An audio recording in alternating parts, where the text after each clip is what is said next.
Hi guys, I'm Tanvi and today I'm going to tell you about 5 very essential things that all the brides-to-be must have in their cosmetic bag.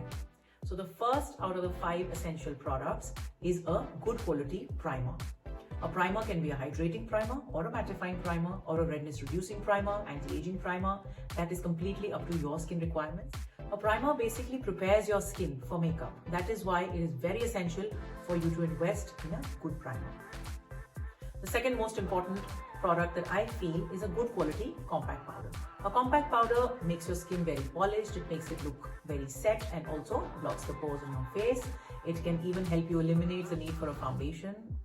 The third very important product that I would like to recommend you is a face palette.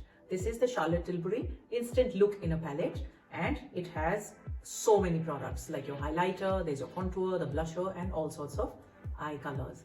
So what happens is it's travel friendly. You don't need to buy too many products. You don't need to stack too many of them. And it just helps you in creating so many looks within a matter of 2 minutes. It's versatile and I absolutely love it.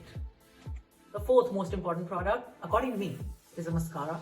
It really helps lift your eyes and give it that well-rested look. I would consider this as one of the most important parts of an eye makeup and it gives such a beautiful dimension to the eyes. This is my personal favorite. I would never travel without a mascara. The last and probably the most predictable one is a good set of a nude lip color. A nude lip color, you can choose the matte one, the semi-gloss one or the velvet one, whichever texture that you like. But a nude lip is so versatile, it can go with the day or an evening. And that is something that is, a makeup bag essential, a good nude. So to recap, the first product is a good primer. The second one is a compact powder. The third one is a face palette that has powders for your face and for your eyes. The fourth product is a mascara and the fifth one is a lipstick, a nude one. So I hope you like the video. See you.